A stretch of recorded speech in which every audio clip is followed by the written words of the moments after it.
Bienvenidos, niños perdidos.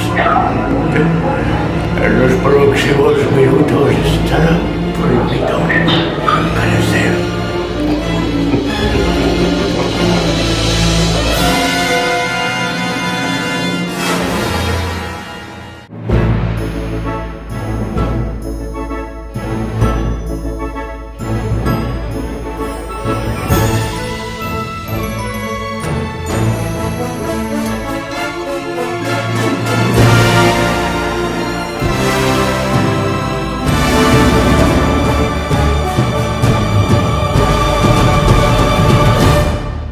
Bienvenido a mi morada.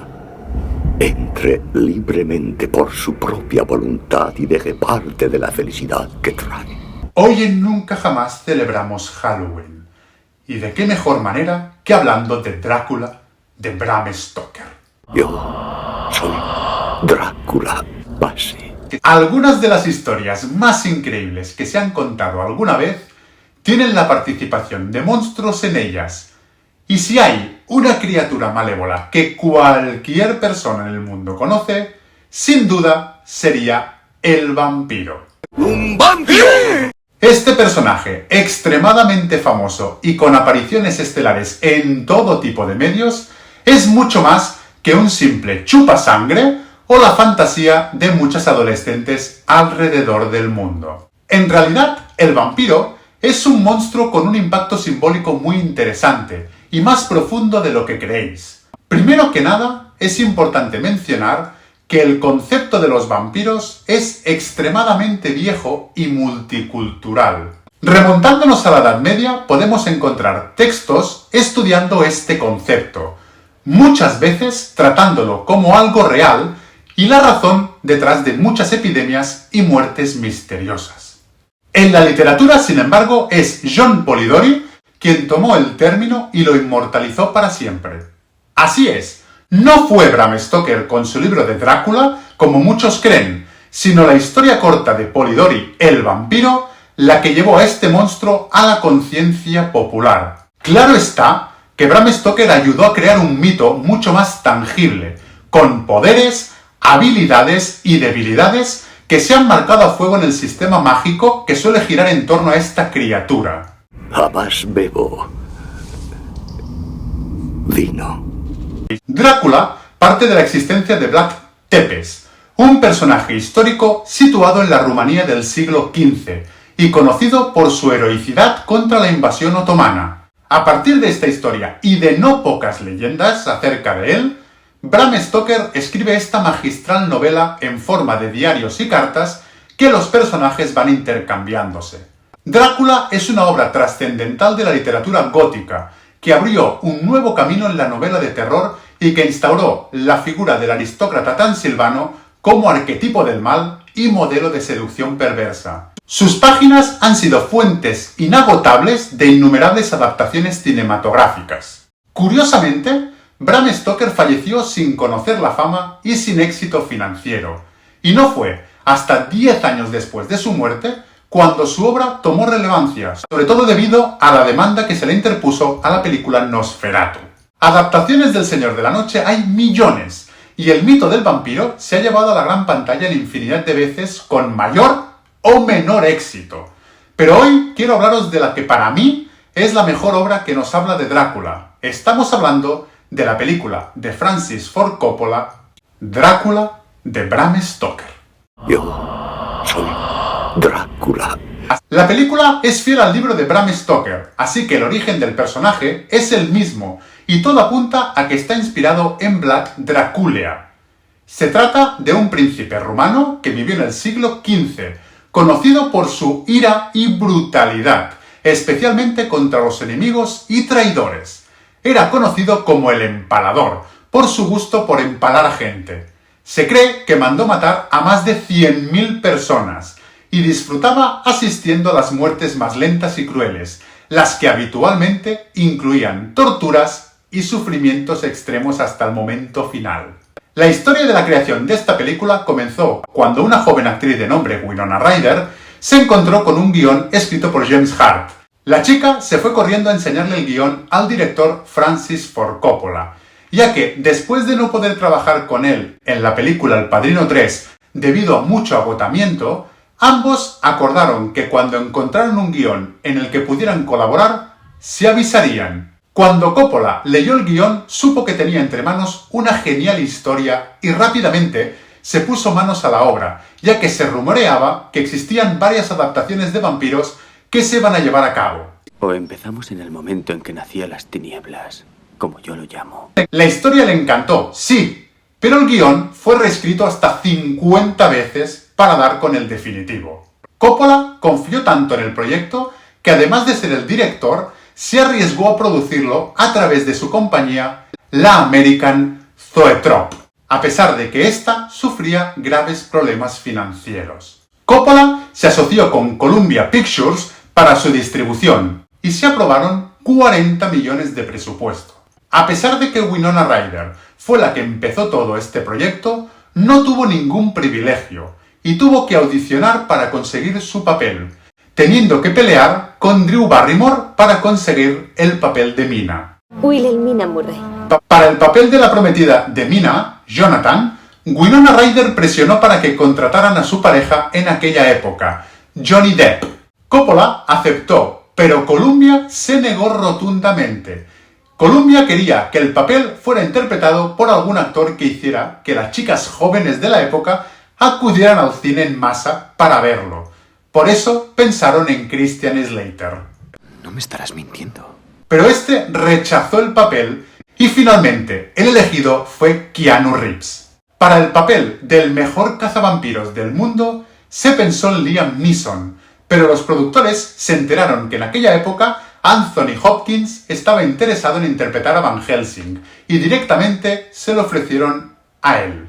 Yo siempre acudo a mis amigos cuando me necesitan. Pero si había un papel que tenía que ser muy importante en este, era el del Conde Drácula. Se pensó en muchísimos actores, entre los cuales sonaron actores de la talla de Viggo Mortensen, Jeremy Irons, Andy García o Antonio Banderas. Finalmente, el elegido fue Gary Oldman. Soy el príncipe Vlad de Sakai.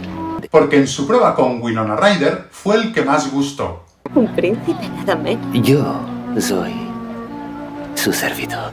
Gary Oldman se volcó en dar vida a Drácula, y puede que en momentos su dedicación fuese algo excesiva. Se cuenta que para meterse en el papel no dormía y no comía, por lo que es fácil imaginar que eso no hiciera muy llevadera la relación con el resto de sus compañeros. Los hijos de la noche. Qué dulce música, ¿verdad? ¿Música? ¿Esos animales? Se dice que la escena en la que lame la cuchilla ensangrentada la rodó completamente borracho.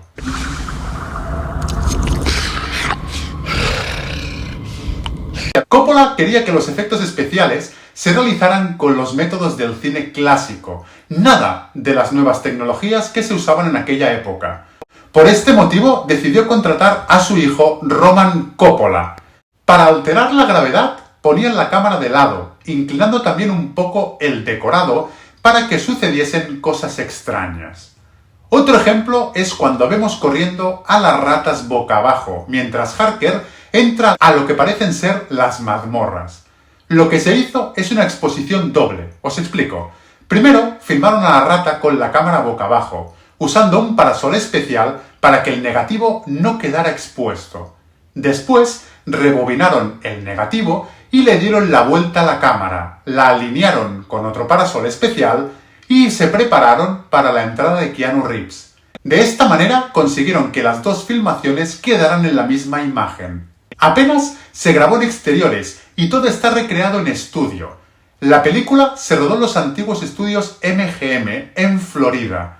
En esta película hay muchísimas cosas increíbles, pero si tuviera que destacar una sería el fantástico vestuario de la película. Durante todo el film encontramos vestidos impresionantes y armaduras que nos dejan con la boca abierta.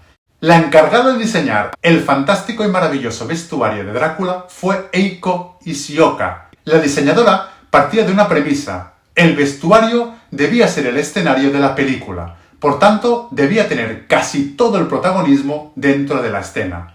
Por tanto, la mayor parte del dinero se iba a invertir en el vestuario para dejar el decorado en un segundo plano, restarle importancia y jugar con el espacio, las luces y sobre todo con la imaginación. Como era de esperar, una película de tales expectativas debía ir acompañada de una grandísima banda sonora, y escogieron al compositor Wojciech Kilar.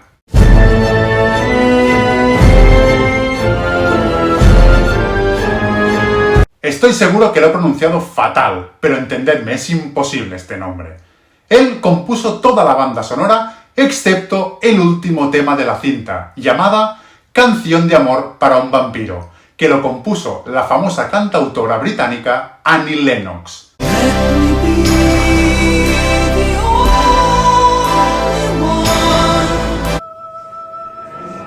Y ahora, la sección que más os gusta. Curiosidades.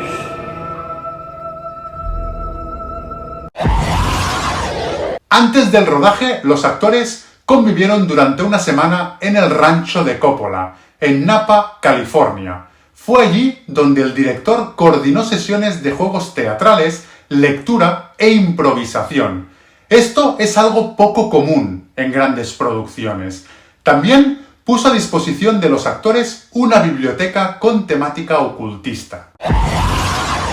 La duración de la película es de 128 minutos. Los productores decidieron censurar algunas escenas por ser explícitas o violentas. De hecho, en La seducción de las amantes de Drácula, a Jonathan, la propuesta del director incluía desnudos integrales que fueron vetados.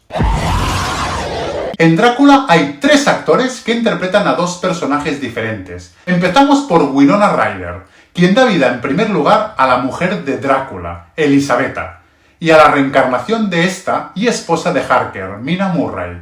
Continuamos por Anthony Hopkins, quien además de dar vida al Dr. Van Helsing, es también quien da vida al sacerdote que condena a Elisabetta por haberse suicidado. Finalmente está Gary Oldman, quien además de interpretar al mismísimo conde Drácula, es quien conduce el carruaje que lleva a Harker hasta el castillo.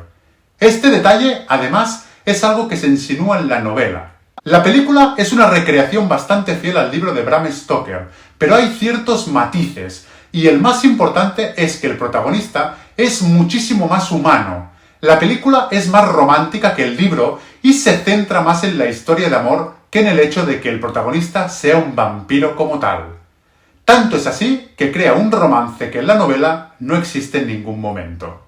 Se invirtieron $50 millones para su producción, una producción que fue todo un éxito en taquilla a nivel mundial, con una recaudación de $215,9 millones. Hablamos de principios de los años 90, eso significa que fue un éxito rotundo.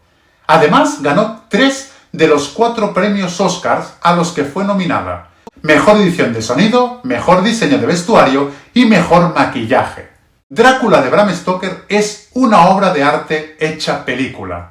Sé que muchos podéis pensar que a lo mejor no es una película para toda la familia, pero os aseguro que si vuestros hijos tienen entre 10 y 11 años, disfrutarán de su primera incursión a un personaje tan icónico como el famoso conde Drácula. Y no temáis, esta no es una película de terror donde solo vemos sangre y horror. Drácula de Bram Stoker es una de las mejores películas de amor de la historia del cine. La encontraréis en Netflix, pero corred, que solo está disponible hasta el 31 de octubre. Sin más, me despido. Si os ha gustado el vídeo, dadle un like y compartirlo. Si no estáis suscritos al canal, suscribíos, dadle a la campanilla para que os avise de que hay nuevo vídeo y nos vemos en la segunda estrella a la derecha, todo recto hasta el amanecer.